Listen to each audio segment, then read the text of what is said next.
Oke, kali ini kita akan bedah dua peringatan penting yang datang dari dua dunia yang kelihatannya beda banget.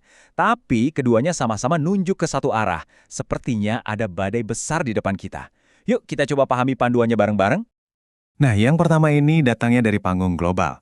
Ada sebuah pandangan yang bilang kalau tatanan dunia yang kita kenal sekarang, yang katanya penuh tipu daya, itu sebentar lagi akan sampai di penghujungnya. Terus di sisi lain ada peringatan yang rasanya lebih dekat, lebih nempel ke kantong kita masing-masing.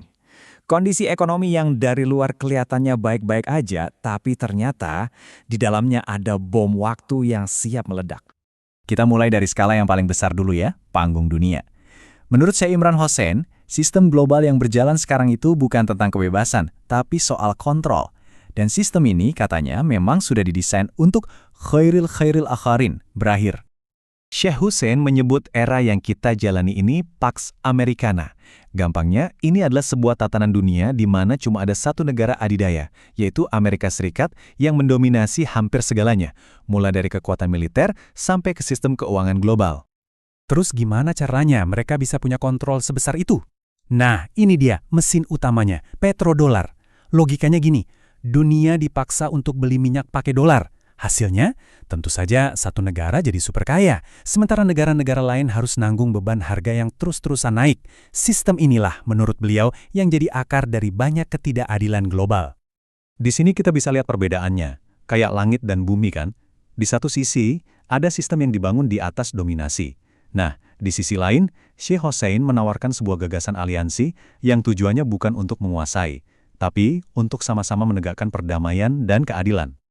Dan puncaknya di sini nih, Syekh Hussein meramalkan akan lahirnya sebuah aliansi global baru, sebuah kekuatan penyeimbang yang bakal menantang tatanan dunia yang ada sekarang, dan dia mengidentifikasi aliansi ini sebagai gabungan kekuatan antara dunia muslim dengan kekuatan ortodoks timur seperti Rusia.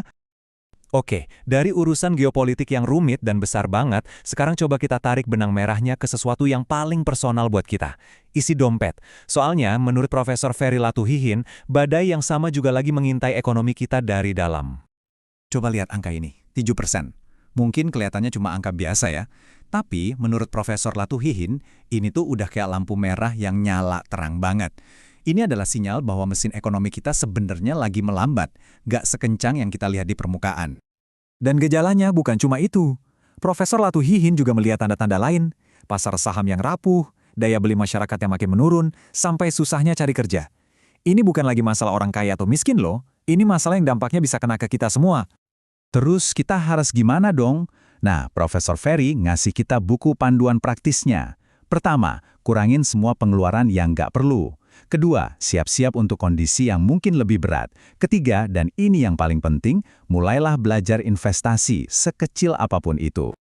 Pesan utamanya adalah ini, jangan pernah berpikir kalau investasi itu cuma buat orang kaya. Itu zaman dulu.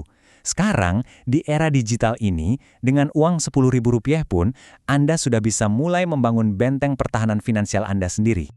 Nah, jadi kita punya dua krisis. Satu di panggung dunia, satu lagi di rekening bank kita. Kelihatannya nggak nyambung kan? Jauh banget. Tapi, coba kita lihat lebih dalam. Sebenarnya ada benang merah yang menghubungkan keduanya. Waktu kita sandingkan begini, baru kelihatan jelas kan? Keduanya itu sebenarnya lagi menceritakan kisah yang sama, tentang sebuah sistem yang sedang gagal. Bedanya cuma sudut pandang.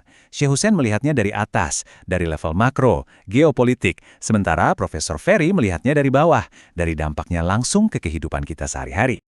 Jadi, disinilah benang merahnya. Entah kita bicara soal sistem petrodolar global atau pasar saham lokal, pesannya ternyata sama. Sistem yang selama ini kita andalkan itu sedang retak. Fondasinya goyah. Artinya, kita nggak bisa lagi cuma pasrah dan bergantung buta sama sistem itu. Semua ini pada akhirnya membawa kita pada satu pertanyaan mendasar. Di tengah dunia yang sistemnya sedang goyah ini, kita harus investasi kemana dulu? Apakah kita harus berinvestasi untuk memahami dunia yang semakin rumit ini? Atau kita harus fokus untuk mengamankan isi dompet kita terlebih dahulu? Pilihan ada di tangan Anda.